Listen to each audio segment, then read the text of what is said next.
Hello everyone, welcome to स्वेवन learners. My name is Gufrana Asmat और ये जो सेशन है हमारा, ये सेशन कोरल रीफ के ऊपर होने वाला है। इस सेशन में हम ए टू जेड चीज़ कोरल रीफ से रिलेटेड डिस्कस करेंगे। उसकी डेफिनेशन, फिजियोलॉजी क्या है, कोरल रीफ का हमारे इकोसिस्टम में सिग्निफिकेंस क्या है, कहाँ कहाँ पाया जाता है, डिस्ट्रीब्यूशन देखेंगे, उसकी ग्रोथ की कंडीशंस क्या है, कोरल ब्लीचिंग क्या होता है, और अगर कोरल ब्लीचिंग हो रहा है या फिर कोरल में कुछ इश्यूज हैं। ऑब्वियसली अगर कोई भी चीज़ जो नेचर में इन इट्स फॉर्म एग्जिस्ट करता है उसमें कुछ भी इशू होता है तो उसमें उसको कंजर्व करने के लिए कंजर्वेशन एफर्ट्स हम क्या लेंगे।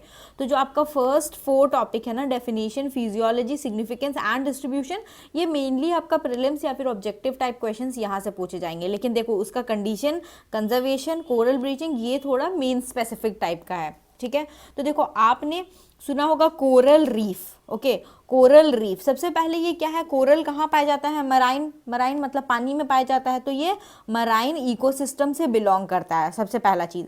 अब यहाँ पे कोरल का मतलब क्या होता है? Reef is another word, coral is a different word. Coral मतलब क्या होता है ना, ये वो मरीन ऑर्गेनिज्म है ना जो एक फैमिली से बिलोंग करते हैं। उस फैमिली को बोलते हैं निडेरिया फैमिली। तो ये निडेरिया, ये देख रहे हैं ना, अब ये निडेरिया का इमेज लगा रखा है मैंने, तो आपको ये निडेरिया फैमिली से ये मरीन ऑर्गेनिज्म बिलोंग करते हैं। ये कॉलोनी में रहते हैं। कॉलोनी मतलब आप जैसे अपने कॉलोनी में रहते हो ना, बहुत सारा घर साथ साथ होता है, ये आपकी कॉलोनी हुई ना। ठीक है, मल्टीपल बिल्डिंग्स होते हैं, है ना, ये है ना। तो ये क्या हुआ, एक कॉलोनी हुआ। ऐसे ये लोग भी एक कॉलोनी में होते हैं। जैसे कि अभी कोरल रीफ हम बोल रहे हैं ना, तो चलो इसको ना हम एक हनी बी हाइव के साथ कंपेयर कर सकते हैं। देखो, बी हाइव, ये भी 2 वर्ड है ना। बी मतलब क्या? B is an organisation, organism. उसी तरह से कोरल क्या है? एक ऑर्गेनिज्म है। लेकिन हाइव क्या है? एक स्ट्रक्चर है ना। आप देखे होंगे ऐसा ऐसा ऐसे होता है जहाँ पे आपका हनी भी रहती है, इस तरह का स्ट्रक्चर होता है। ये क्या है? एक स्ट्रक्चर है। वैसे ही आपका रीफ जो है ना, एक क्या होगा? नॉन लिविंग स्ट्रक्चर है, ये अबायोटिक है। और कोरल आपका क्या है? ये आपका बायोटिक होगा।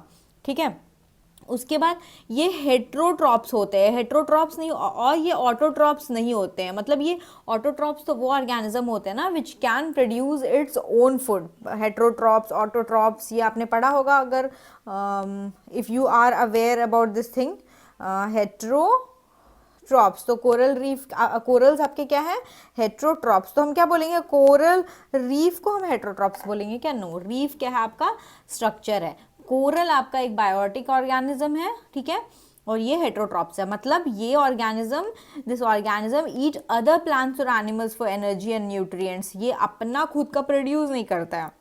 जैसे आपको हेट्रोट्रॉप्स का और एग्जाम्पल ले लो तो बैक्टीरिया को ले लो, एल्गी को ले लो। तो ये क्या होगा ना, बैक्टीरिया को ले लो, ये खुद से अपना खाना प्रिपेयर नहीं करते। ऑटोट्रॉप्स वो होते हैं ना जो खुद से अपना खाना प्रिपेयर करते, तो कोरल रीफ आपका वो नहीं करते। अभी रीफ नॉन बायोटिक स्ट्रक्चर है, बायोटिक। ये देखो, ये पिक्चर में आपको रीफ दिख रहा होगा। ठीक है, ये कैसे क्रिएट होता है ना, ये जब आपके कोरल्स होते रहते हैं ना, तो कोरल्स का जो लाइफ साइकिल होता है, बन रहे बन रहे बन रहे, उसी से आपका कोरल्स के लाइफ साइकिल में रीफ्स क्रिएट होता है। कोरल्स क्रिएट करते हैं रीफ को over the period of the time. और ये स्ट्रक्चर बहुत बहुत बड़ा जब बन जाता है ना, तो इट में बनते बनते ये हो सकता है कि वो सी लेवल के, ये स्ट्रक्चर बनते बनते सी लेवल के, या अगर आपका सी लेवल है ना, ये सी लेवल है तो इसके ऊपर आ जाए। तो कभी कभी ऐसे ही होता है, तो उसको कोरल आइलैंड बोलते हैं। तो देखो, 2 चीज़ आपको क्लियर हो गया होगा, कोरल एंड रीफ में डिफरेंस। तो आप ये चीज़ अगर ध्यान दोगे तो डेफिनेशन आप इसी तरीके से फिर अपना इसको कितने कम वर्ड्स में आप लिख सकते हो, उस तरह से क्वेश्चन की डिमांड के हिसाब से आप डेफिनेशन ये कर सकते हो। तो आप कोरल रीफ में आप कोरल और रीफ करोगे, ये आपका बायोटिक है, ये अबायोटिक है, ये हेट्रोट्रॉप है। और रीफ क्या है? Over the period of the time एक स्ट्रक्चर क्रिएट होता है, वो रीफ होता है। और ये कॉलोनी में रहता है, बिलोंग्स टू द फैमिली, उसको निडेरिया फैमिली बोलते हैं। ठीक है, अब देखो, जैसे आपने मालदीव्स आइलैंड देखा है, लक्षद्वीप आइलैंड देखा है, ये कौन सी आइलैंड है? ये कोरल आइलैंड है, क्योंकि कोरल बढ़ते, ये आपका सी लेवल है, ये वाटर का लेवल है, और इस लेवल से ये आपका ऊपर चला गया, तो इसको कोरल आइलैंड बोलते हैं। क्लियर? अब हम इसका सिग्निफिकेंस बोले थे कि सिग्निफिकेंस देखते हैं कि कोरल रीफ अगर हमारे इकोसिस्टम में इस वर्ल्ड में अगर कोरल रीफ एग्जिस्ट कर रहा है ना, तो हर एक चीज़ जो इस वर्ल्ड में एग्जिस्ट करता है ना, उसका कुछ ना कुछ सिग्निफिकेंस होता है। तो इसका सिग्निफिकेंस क्या है ना, कि ये कार्बन डाइऑक्साइड का सिंक है, ये बहुत ज़्यादा कार्बन डाइऑक्साइड को एब्जॉर्ब करता है, तो इसको नेचुरल सिक्वेस्ट्रेशन भी बोलते हैं।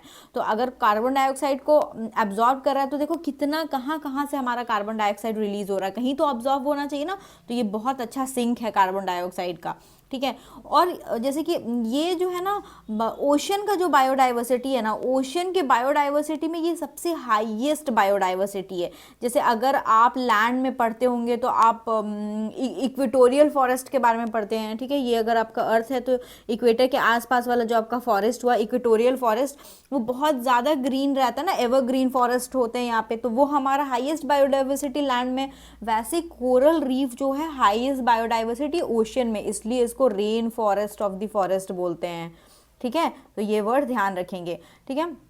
उसके बाद क्या होता है ना कि कोरल रीफ में क्या होता है, जैसे वो स्ट्रक्चर बना हुआ है ना, तो ये घर बना हुआ है, तो जहाँ पे कोरल्स हैं आपके, तो इस घर में ना बहुत सारे डिफरेंट डिफरेंट आपके स्पीशीज़ आकर के रहते हैं। तो बहुत सारे एंडेमिक मतलब वहीं रहते हैं वो लोग, तो स्पीशीज़ वहाँ पे रहते हैं। और कोरल एक्ट करता है एज ए हैबिटेट, जैसे मैंने बताया।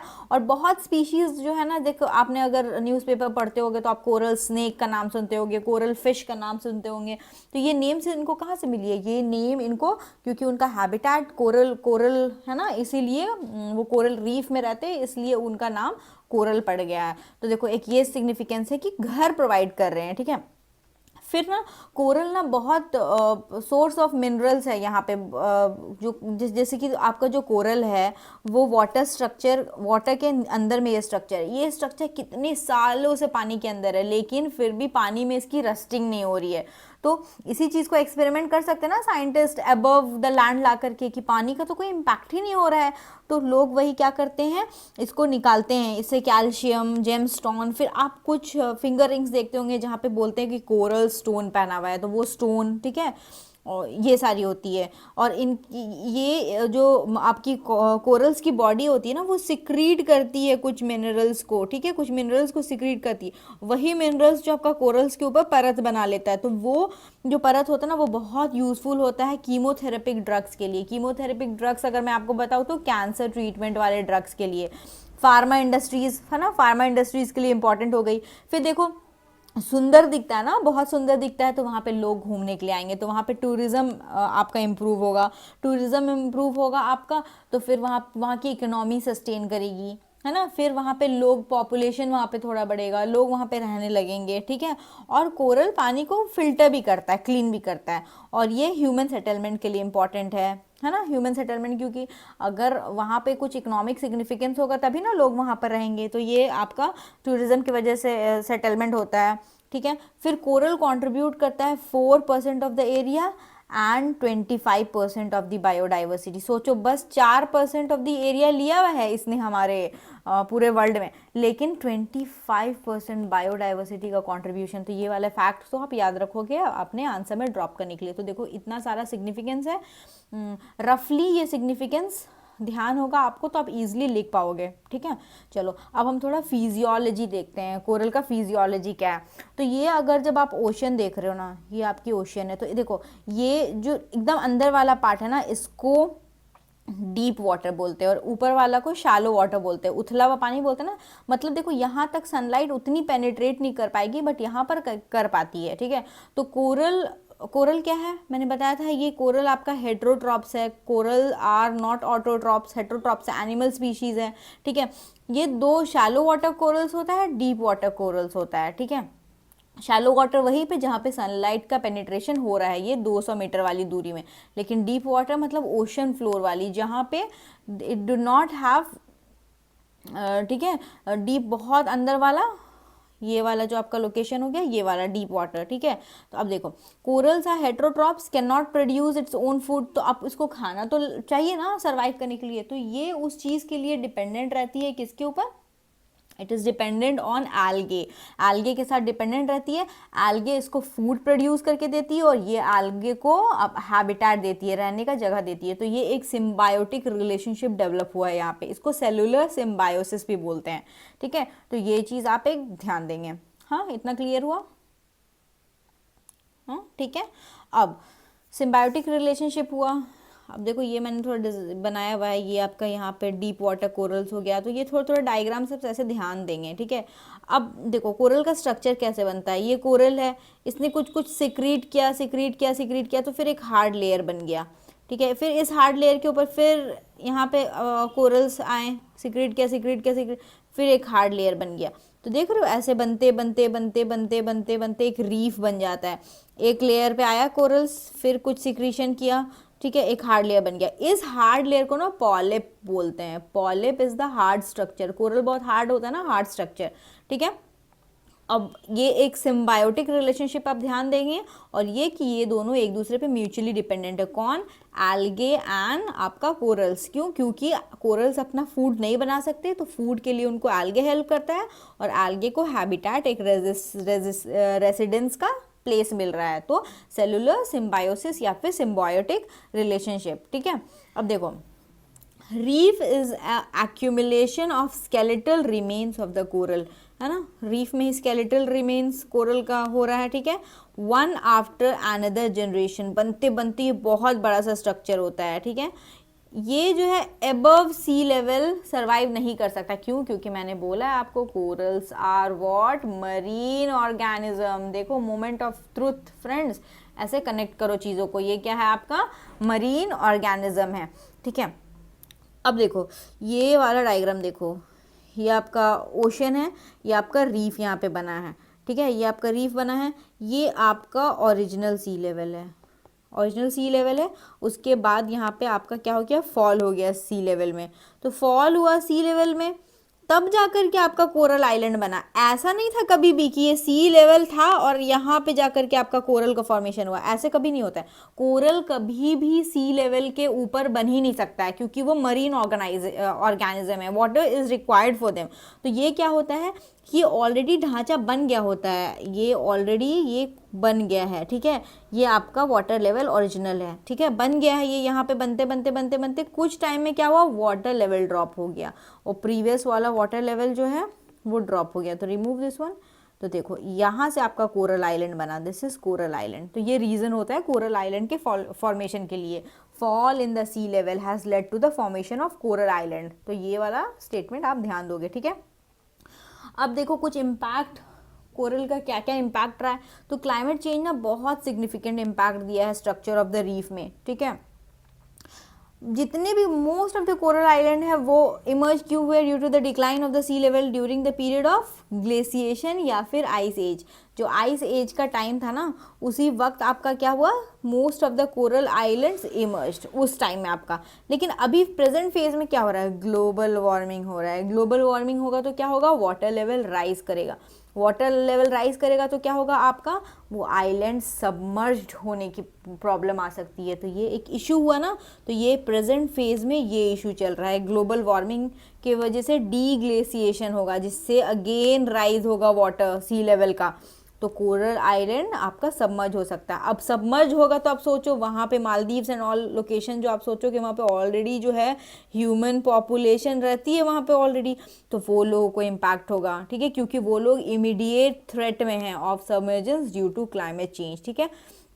अब कुछ और इम्पॉर्टेंट पॉइंट्स, कोरल का कलर देखे होंगे आप, बहुत कलरफुल होता है ना। ये पिक्चर मैंने थोड़ी देर पहले लगाई थी कि देखो बहुत कलरफुल होता है वो लोग। तो ये जो कलर है ना, ये कलर कोरल्स में कैसे आती है ये चीज़ अभी हम देखेंगे। तो इसकी कलर आती है ना, depends on the pigmentation of the algae. देखो again for the colouring also they are dependent on algae, red blue green, जो भी एल्गे का पिगमेंटेशन हो ना उसके बेसिस पे आपका कोरल का कलर आता है। तो हम 3 तरीके से ना जज कर सकते हैं कि कोरल हेल्दी है कि नहीं। अगर बहुत ब्राइटर है, डिफरेंट डिफरेंट कलर्स है, तो वो बहुत हेल्दी कोरल है। और अपीयरेंस डल है, मतलब क्या है? हेल्थ डिक्लाइन हो रहा है। और अपीयरेंस डल क्यों है? कलर क्यों नहीं मिल रहा है? मतलब एल्गे वहाँ पे लेस है, less algae is there, that is why तो कलर डिक्लाइन हो रहा है। और जब अगर कलर डिक्लाइन हो रहा है, एल्गे नहीं है, तो खाना कहाँ से मिलेगा? Because they are in symbiotic relationship. इसीलिए इससे हमें पता चलेगा कि उनकी हेल्थ डिक्लाइन हो रही है। और एकदम कलरलेस हो गया ना, मतलब देखो अब तो एल्गे है ही नहीं वहाँ पे, खाना उनको मिल ही नहीं रहा, उसी को कोरल ब्लीचिंग बोलते हैं। मतलब क्या होता है कि सिम्बायोटिक रिलेशनशिप जो एल्गे एंड कोरल का था ना, ये रिलेशनशिप अब ब्रेक हो गया है, इसी को आप क्या बोलते हैं, कोरल ब्लीचिंग बोलते हैं। तो कितना इजीली आप ये डेफिनेशन कोरल ब्लीचिंग का लगा सकते हो। What generally people will write, coral bleaching का मतलब क्या होता है, the meaning of coral bleaching is that the colour of the coral will become dull और it will become colourless. But actual definition क्या होगा, because of the break down of symbiotic relationship between algae and coral, तो that is why ये आपका coral bleach हो गया। तो ये एक क्या होगा, ब्यूटीफुल डेफिनेशन होगा। तो आपको इस तरीके से डेफिनेशन अपने कॉपी में लिखना है, ठीक है। चलो let me clear this area. अब नेक्स्ट देखो, अच्छा हाँ दोस्तों, मैं बोल रही थी कि आप ना साथ साथ नोट्स बनाना चाहते हो तो नोट्स बना लो, अदरवाइज ये जो नोट्स है ना, ये नोट्स मैं जितने भी क्लासेस में अपडेट करती हूँ ना, वो नोट्स मैं टेलीग्राम में डाल देती हूँ। टेलीग्राम में आपको स्वेवन LEARNERS जो आपका चैनल का नाम है, उसी नाम से टेलीग्राम, इंस्टाग्राम सब इसी नाम से। तो आपको टेलीग्राम में स्वेवन लर्नर्स को सर्च करना है, वहाँ पे आपको ये नोट्स मिल जाएगी। And if you want to write you can write, otherwise आप यहाँ से लेकर के इस चीज़ को प्रिंट कर लो। बिकॉज आई थिंक वो प्रॉब्लम होती है ना हैंड राइटिंग समझ पाना, तो थोड़ी मेरी गंदी से हैंड राइटिंग है। तो आप नोट्स बनाना चाहते हो तो बना लो, if you want this notes then you can use these notes also, okay. और टेलीग्राम का लिंक मैं डिस्क्रिप्शन बॉक्स में भी डाल दूँगी। चलो, जो एल्गे का बहुत कॉमन स्पीशीज ना जो कोरल्स के साथ पाया जाता है उसको ज़ूज़ैंथेले बोलते हैं। हम हमेशा पढ़ रहे हैं ना कि एल्गे प्लस कोरल का क्या है, दिस इज सिम्बायोटिक रिलेशनशिप। तो ये जो एल्गे का बहुत कॉमन स्पीशीज है ना जो कोरल के साथ रहता है उसको ज़ूज़ैंथेले बोलते हैं। अब हम देखेंगे टाइप्स ऑफ कोरल। कोरल कितने टाइप के होते हैं, एक को फ्रिंजिंग रीफ बोलते हैं, एक को बैरियर रीफ बोलते हैं और एक को एटॉल्स बोलते हैं। तो क्या डिफरेंस होता है, ठीक है। अभी देखो, ये आपका कोरल आइलैंड है, ठीक है, ये आपका कोरल आइलैंड है और ये इस तरीके से है, ठीक है। तो इसको जब आप आइलैंड देखोगे, आइलैंड देखो और उसके बाद यहाँ पे देखो साइड साइड में, ये बिल्कुल आइलैंड से अटैच होकर के कोरल्स है आपका, ठीक है। तो जब आप इसको ऊपर से देखोगे तो आपको इस तरीके से दिखेगा, ये आइलैंड है ना, ये आइलैंड है और ऊपर से चारों तरफ से कोरल्स है आपका। तो ये कुछ इस तरीके से आपको दिखेगा, है ना। लेट मी क्लियर दिस, देखो दिखा आपको, ये वाला fringing reef. I think zoom करने के बाद आपका ये काम नहीं करता है। तो ये कैसे दिखा, नहीं मैंने सेलेक्ट नहीं किया, आई थिंक, हाँ ओके। देखो ये क्या है आपका, ये रीफ है एंड रीफ के साइड साइड में पूरा कोरल है, ऐसा दिख रहा है, ये पूरा साइड साइड में है। ये एक्चुअल में कैसे है, ये एक्चुअल में बस यहाँ और यहाँ पे है। ये डायग्राम में आपको दिख रहा है, अगर समझ पा रहे हो तो यहाँ पे देखो, ठीक है। देखो I think it is clear. ये आपका आइलैंड है, ये वाटर लेवल है, यहाँ पे आपका है ना। तो ये आपका क्या हो गया, आइलैंड है और ये रीफ है, रीफ यहाँ पे बना, तो ये आपका क्या बन गया, फ्रिंजिंग रीफ इसको बोलते हैं, ठीक है। नेक्स्ट वाला हम देखेंगे कि ये आपका आइलैंड है, ये आइलैंड है, यहाँ पे पानी है, रीफ का फॉर्मेशन ऐसे हुआ है, ठीक है, ये ऐसे है। तो अगर आप ऊपर से देखोगे तो आपको कैसे पता चलेगा कि ये आइलैंड है और बीच में क्या है, एक लगून लेक है आपका और साइड साइड में आपका रीफ है, तो इसको बैरियर रीफ बोलते हैं। तो जैसे आप इस पिक्चर में देखोगे, ठीक है, ये आपका आइलैंड है, यहाँ पे आपका वाटर है एंड देन आपका यहाँ पे कोरल रीफ है, ठीक है। तो जब आप ये आपका, तो ये वाला जब ऊपर देखोगे तो ये कैसे बना, ये लगून है, यहाँ पे देखो पानी है एंड देन यहाँ पे रीफ है। बट इसमें क्या था, इसमें ये अटैच था, साथ में आइलैंड के अटैच था, बट इसमें बीच में लगून भी है, तो इसको बैरियर रीफ बोलते हैं। क्या बोलते हैं, बैरियर रीफ, ठीक है। इसका एग्जाम्पल आपको फ्रिंजिंग रीफ का अंडमान निकोबार आइलैंड का मिल जाएगा, ग्रेट बैरियर रीफ ऑस्ट्रेलिया वाला आपको इसका एग्जाम्पल यहाँ से मिल जाएगा। नेक्स्ट आप देखो, ये पानी के अंदर ही है, ये आपका रीफ है यहाँ पे, इसको जब आप ऊपर से देखोगे तो पूरा आपको पानी दिखेगा, क्योंकि आइलैंड कहाँ है, आइलैंड देखो नीचे है है ना, आइलैंड इज़ नॉट विजिबल, इसको एटॉल्स बोलते हैं। और अगर आप यहाँ पे देखना चाहोगे तो ये ऐसे दिखेगा, ये आपका आइलैंड है और ये आपका वर्टिकल ग्रोथ हो गया कोरल का, ये आपका रीफ हो गया, कोरल रीफ बन गया है। तो ऊपर से आप देखोगे तो कैसा आपको यहाँ पे लगून लगेगा और यहाँ पे आपको कोरल पता चलेगा, बट अंदर में एक आइलैंड है जो आपको दिखाई नहीं दे रहा है। तो ये आपका एटॉल्स बोलते हैं इसको। तो 3 क्लियर हो गया आपका, एक फ्रिंजिंग रीफ, एक बैरियर रीफ और एक एटॉल्स। फ्रिंजिंग रीफ कैसा हो गया, फ्रिंजिंग रीफ आपका जो आइलैंड है उसके साथ एकदम बिल्कुल लग करके आपका बन जाएगा कोरल रीफ, ठीक है। बैरियर रीफ में आपका क्या हो जाएगा कि आपका आइलैंड है, उसके बाद यहाँ पे आपका लगून होगा, उसके बाद आपका कोरल होगा। और आपका एटॉल्स में क्या होगा, कुछ भी नहीं, आपका सिंपल एटॉल्स में क्या होगा, डायरेक्ट यहाँ पे लगून होगा और ये वाला आपका जो ये वाला है ये ऐसे, ये आपका कोरल बनेगा। तो ये आपका एटॉल्स हो गया।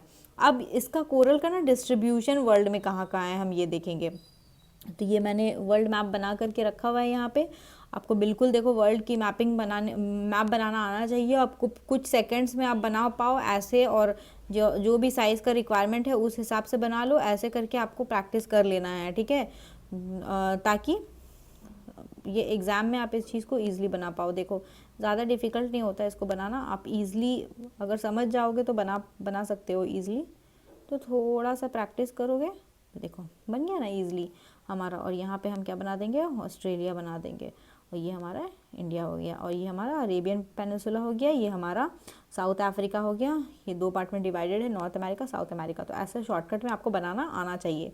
तो अब हम थोड़ा सा कोरल रीफ का लोकेशन देखेंगे। तो देखो ये वाले मैप को मैं डिलीट कर देती हूँ, यहाँ पे मैं समझाती हूँ आपको। तो देखो सबसे पहले आप, ये ऑस्ट्रेलिया है हमारा, तो ऑस्ट्रेलिया में यहाँ पर वाला जो लोकेशन है ग्रेट बैरियर रीफ, ठीक है, ग्रेट बैरियर रीफ। फिर इस साइड में पॉलिनेशिया माइक्रोनेशिया वाला जो एरिया होता है, Polynesia Micronesia islands of Pacific ocean, ठीक है। उसके बाद ये हमारा इंडिया है, तो यहाँ ये इंडिया है ना हमारा, तो ये हमारा अंडमान निकोबार हो गया। तो ये लक्षद्वीप में आपको मिलेगा, मालदीव्स में आपको मिलेगा। फिर साउथ ईस्ट एशिया के कुछ लोकेशन में आपको मिल जाएगा।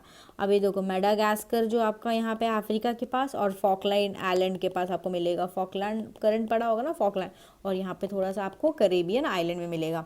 तो ये आपका कोरल रीफ का डिस्ट्रीब्यूशन है, कि आपको ये डिस्ट्रीब्यूशन पता होना चाहिए, ठीक है। अब हम ना कुछ कंडीशन देखेंगे कि कोरल को ग्रो करने की कंडीशन क्या होती है। उस कंडीशन से ना हमें पता चलेगा कि ये जो लोकेशन है ना, ये अगर आप ध्यान दे पा रहे होगे तो कुछ रुको, लेट मी क्लियर दिस।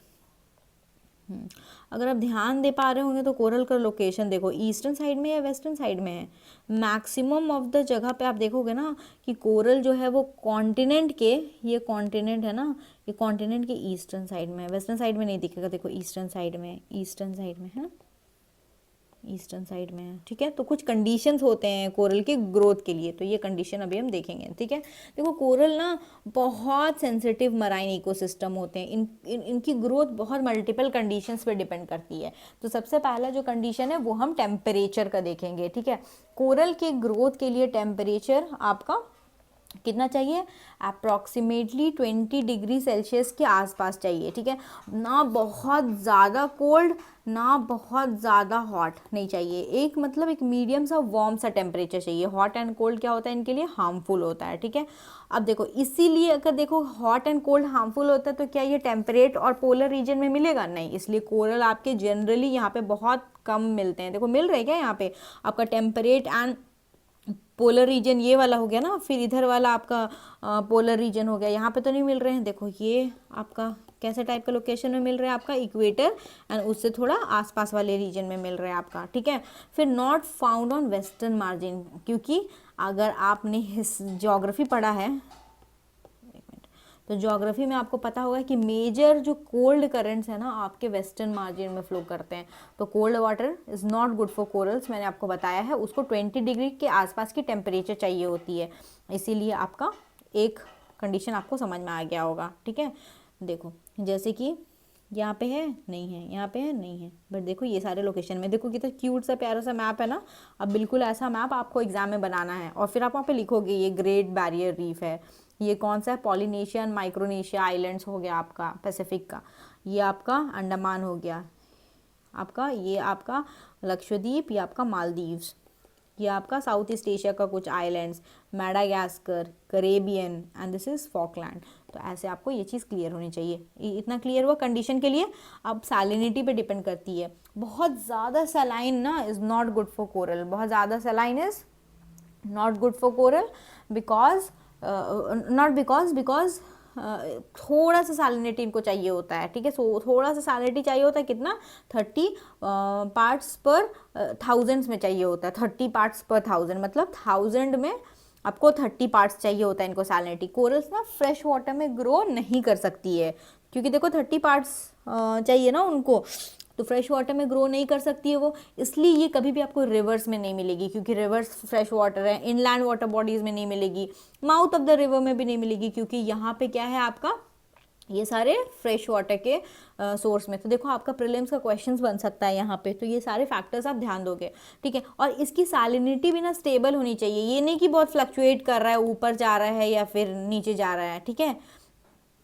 अब क्या होगा कि अगर जैसे ये हमारी कंट्री है, ये हमारा ये ओशियन है, बे ऑफ बंगाल, यहाँ पे जैसे रिवर फ्लो हो करके आ रहा है, तो यहाँ पे जब रिवर फ्लो करके आएगा, फ्रेश वाटर यहाँ पे मिल रहा है, तो इसकी सैलिनिटी फ्लक्चुएट करेगी ना, तो that condition is not good for corals. तो इसीलिए रिवर या फिर रेनफॉल, ये रीजन जो होता है कोरल के लिए नॉट सुइटेबल होता है। और इक्वेटोरियल रीजन भी सुइटेबल नहीं है, क्यों? क्योंकि यहाँ पे बहुत ज़्यादा रेनफॉल होती है। इसीलिए आप देखोगे कि इक्वेटर के थोड़े से ऊपर वाले रीजन में, या फिर आपका ट्रॉपिक ऑफ कैप्रिकॉर्न के थोड़े से नीचे वाले रीजन, जैसे फॉकलैंड और मेडागास्कर वाला रीजन ले लो, या फिर आपका ग्रेट बैरियर रीफ वाला कोरल सी जो वहाँ पे है, तो वो भी ट्रॉपिक ऑफ कैप्रिकॉर्न के थोड़े से ऊपर आता है, लेकिन एकदम इमीडिएट आपको नहीं मिलेगा इक्वेटर के पास, क्योंकि ज़्यादा इक्वेटोरियल वाटर, हाँ एक्सेप्शंस आर देयर। मालदीव्स आपका थोड़ा नज़दीक पड़ता है इक्वेटर से, बट इमीडिएट जैसे बोलते हैं ना कि एकदम रिवर का वाटर चल रहा है और सैलिनिटी फ्लक्चुएशन हो रहा है, तो वैसा सिचुएशन नहीं चाहिए। बारिश होती है मालदीव्स के पास भी, क्योंकि वो इक्वेटर के पास है, बट मतलब वो कोई भी लैंड मास से सराउंडेड नहीं है ना, बस मालदीव्स के रीजन को लेकर के आप कंफ्यूजन में मत जाना, ठीक है। इतना जान लो कि इक्वेटोरियल रीजन भी उनके लिए उतना ज़्यादा अच्छा नहीं है, क्योंकि वहाँ पे बहुत कन्वेक्टिव रेनफॉल होती है, ठीक है। मूवमेंट ऑफ वाटर बिल्कुल उनके लिए हार्मफुल है, उनको कैसा स्टेबल सिचुएशन चाहिए, waves, current, mixing of water, rainfall, ये सब आपका उनके लिए हार्मफुल है। ये जनरली कोस्ट से ना, ये अगर ये कोस्ट है आपका, तो कोस्ट से काफ़ी दूर ग्रो करते हैं, corals grow away from the main land, तो ये चीज़ आपको ध्यान देना। सेडिमेंटेशन भी उनके लिए हार्मफुल होता है, क्योंकि क्या होता है ना, जैसे पोर्स होते हैं, ठीक है। ये कोरल हुआ आपका, कोरल में पोर्स होते हैं, सेडिमेंटेशन से बालू आएगा आपका और उनके पोर्स को ब्लॉक कर देगा, ठीक है। तो ये सबसे भी प्रॉब्लम होता है। और सॉल्ट अगर भी है ना पानी में, 30 पार्ट्स चाहिए उनको, तो वो भी कम्प्लीटली डिजॉल्व सॉल्ट होना चाहिए, ये कंडीशन होने चाहिए। अब देखो ये इंडिया का मैप देखो, ये बे ऑफ बंगाल है, ये आपका अंडमान सी है। ज़्यादा फ्रेश वाटर किधर आएगा बताओ? फ्रेश वाटर तो ज़्यादा, क्योंकि सारे रिवर का माउथ किधर है? बे ऑफ बंगाल की साइड में है, और इधर क्या है, थोड़ा लेस है, तो ज़्यादा कोरल ग्रोथ किधर होगा? इस साइड में। इसीलिए आपको इधर लक्षद्वीप, मालदीव्स वाले एरिया में ज़्यादा कोरल मिलने को होता है। और सैलिनिटी, ठीक है। अब सैलिनिटी देखो, यहाँ पे सैलिनिटी क्योंकि फ्रेश वाटर मिल रहा है ना, तो कम होगा, और यहाँ पे सैलिनिटी थोड़ा सा ज़्यादा होगा। अब साइक्लोन्स एंड ऑल का देखो, आप हमेशा आप सुनोगे ना, इधर साइक्लोन आया हुआ है, उड़ीसा में साइक्लोन आया हुआ है, तो साइक्लोन्स एंड ऑल भी आपका ज़्यादा होता है किस साइड में? More cyclones, more disturbance Bay of Bengal side में। यहाँ पे थोड़ा सा लेस साइक्लोन्स होता है, मतलब थोड़ा स्टेबल कंडीशन है। इसलिए आपको इंडिया में ज़्यादातर आपका जो कोरल इंडिया में है ना, आपका लक्षद्वीप, ठीक है, ये थोड़ा सा आपको यहाँ पे केरला के पास में भी मिल जाएगा, आपको गल्फ ऑफ मन्नार में मिल जाएगा, गुजरात में मिल जाएगा, थोड़ा बहुत आपको ये अंडमान निकोबार के पास में भी मिल जाएगा, बट देखो इधर इमीडिएट आपको नहीं मिलेगा बिल्कुल, है ना। तो ये आपका इंडिया का डिस्ट्रीब्यूशन है। अब ब्लीचिंग क्या होता है वो हम देखेंगे। ब्लीचिंग, मैंने बोला ब्लीचिंग का डेफिनेशन आप क्या लिखोगे कि ब्रेक डाउन हो गया है सिम्बायोटिक रिलेशन कोरल और एल्गे का। और बताओ कौन सा मोस्ट कॉमन एल्गे होता है? उसको जूज़ैंथिले बोलते हैं, ठीक है, ठीक है। तो ब्लीचिंग क्यों होता है कि कोरल एक कंडीशन में रह रहा है, उसके कंडीशन में कुछ ऑल्ट्रेशन हो गया है, तो आपका ब्लीचिंग होता है, ठीक है। अब ब्लीचिंग हुआ तो ब्लीचिंग का इम्पैक्ट क्या होगा? देखो ब्लीचिंग हुआ मतलब वहाँ पे एल्गे नहीं है, तो डी कलरेशन हो जाएगा, क्योंकि कलर पिगमेंटेशन आपका कौन प्रोवाइड करता है? कलर पिगमेंटेशन तो आपका एल्गे ही प्रोवाइड करता है, तो डी कलरेशन हो जाएगा, ठीक है। Homeostatic mechanism of coral will become weak. Homeostatic mechanism होता है कि जैसे एक रबर होता है ना, रबर को आप खींचो तो वो शेप चेंज कर लेता है, उसको छोड़ो तो वो वापस से उसी शेप में आ जाता है। तो एक फॉर्म से दूसरे फॉर्म में जाना और फिर बैक टू दैट फॉर्म में आ जाना, नॉर्मल में आ जाना, उसको होम्योस्टैटिक बोलते हैं। तो इसका जो रिपेयरिंग मैकेनिज्म होता है ना वो खराब हो जाता है ब्लीचिंग के वजह से, ठीक है। क्योंकि देखो एक लेयर बना कोरल का, फिर उनके स्केलेटन से दूसरा लेयर बनेगा ना, फिर उनके स्केलेटन से दूसरा लेयर बनेगा, फिर यहाँ पे different different species fish and all आकर के रहेगी। अब यही ब्लीच हो गया आपका, तो और फॉर्मेशन हो पाएगा क्या? नहीं। अब बन ही नहीं रहा है यहाँ पे, एल्गे को घर ही नहीं मिल रहा, तो एल्गे क्या होगा? They will leave that place, ठीक है। न्यूट्रिशन नहीं मिलेगा कोरल को फूड नहीं मिलेगा बिकॉज अलगे चला गया। अब वहाँ पे डिकम्पोजिशन होने लगेगा डेड मैटर का, पानी वहाँ पे गंदा होने लगेगा, ऑक्सीजन डिसोल्यूशन कम होने लगेगी, ठीक है। अब रिलीज ऑफ टॉक्सिक सब्सटेंसेस होगा वहाँ पे, ठीक है। फिर क्या होगा? एंटायर इकोसिस्टम वहाँ का कोलैप्स हो जाएगा। अब इकोसिस्टम कोलैप्स हुआ तो वहाँ का हैबिटेट डिस्ट्रक्शन हो जाएगा। अब वो जो लोग वहाँ पे, मतलब वो जो फिशेस स्नेक्स वहाँ पे रहते थे ना, वो लोग माइग्रेट करेंगे दूसरे लोकेशन में। दूसरे लोकेशन में एक स्टेबल इकोसिस्टम होगा, उस इकोसिस्टम में जाकर के ये लोग प्रेशर देंगे, तो इस इकोसिस्टम में भी आपका इम्पैक्ट पड़ेगा। अब क्या होगा? वहाँ पे फिश की इकोनॉमी डिक्लाइन हो जाएगी। क्यों? क्योंकि कोरल्स है नहीं वहाँ पे, तो उतना ज़्यादा फिश भी नहीं आएगा वहाँ पे। डर्टी वाटर, मडी वाटर, ये जब ये सब होने लगेगा तो कोई आएगा क्या आपका टूरिज्म के लिए? नो। तो टूरिज्म एक्टिविटी भी आपकी डिक्लाइन हो जाएगी, तो पूरा बायोडाइवर्सिटी डिक्लाइन हो जाएगा। तो ये पूरा इम्पैक्ट होता है कि अगर एक कोरल के ब्लीचिंग का ये सारा इम्पैक्ट है, ठीक है। तो आपका कुछ ऐसा क्वेश्चन आ सकता है, discuss the causes for coral bleaching. लिख पाओगे ना आप इसको ईजिली?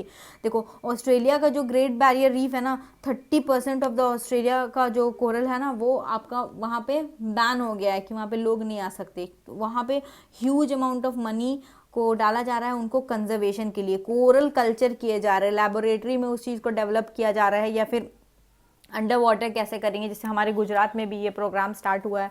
तो ये सारी चीज़ें हो रही है, तो इसीलिए हमें इकोसिस्टम को डिस्टर्ब नहीं करना चाहिए। अब देखो कोरल ब्लीचिंग के ना कुछ नेचुरल फैक्टर्स की वजह से होता है, कुछ ह्यूमन इंड्यूस्ड के फैक्टर्स की वजह होता है। Again this is very simple, natural में वही क्लाइमेट चेंज हो रहा है, आपका ग्रीन हाउस इफेक्ट हो रहा है ना, ग्लोबल वार्मिंग हो रहा है, टेम्परेचर ओशन का इंक्रीज हो रहा है, और कोरल को कितना आपका 20 डिग्री ये टेम्परेचर चाहिए होता है। अब सी लेवल जब राइज हो रहा है तो सनलाइट कम मिलेगा, तो थोड़ा तो सनलाइट पेनिट्रेशन उनको चाहिए। फ्लड बहुत ज़्यादा हो रहे हैं, रिवर्स में फ्लड हो रहे हैं, पानी जा रहा है, सेडिमेंटेशन डैमेज कर रहा है, और ट्रॉपिकल साइक्लोन भी बढ़ रहे हैं। ये सारा आपका नेचुरल रीजंस है। ह्यूमन इंड्यूस्ड हम इतना ज़्यादा टूरिज्म कर दे रहे हैं ना कि वो उस चीज़ से डील नहीं कर पा रहा है। Pollution, plastics waste, industrial waste हम वहाँ पे डाल दे रहे हैं, ठीक है।